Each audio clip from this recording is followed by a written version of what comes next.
talking about properties of wave. First, reflection. Second, refraction. Third, interference. And fourth, diffraction. And now we are emphasizing on interference. The definition of interference is when the effect of two or more waves are combined, which can be separated into two types. First, destructive, and second, constructive. In this experiment, we'll use laser pointer to show interference of waves. We'll put 3 stripes of duct tape on the laser, and then we'll leave 2 gaps between these 2 stripes. And after that, we'll point the laser to the wall, and we'll see the result. As you can see, there are 2 parts. The first one is the darker one, and the second one is the lighter. And now we take a deep look at how this happened. First, the laser came out from the light source, and then it hit 3 barriers, which is the tape that we attached earlier. And then the wave changed themselves from the coherent to the circular waves, as you can see on the picture. And then we'll see 2 types of stripe, the lighter one and darker one.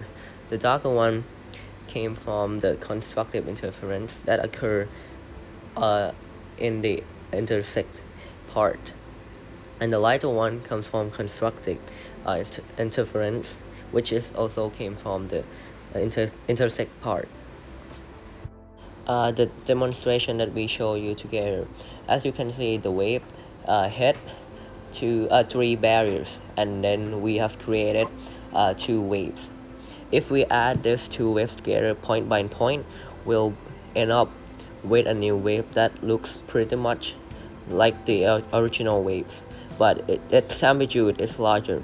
This situation where the resultant wave is bigger than either of the 2 original is called constructive interference.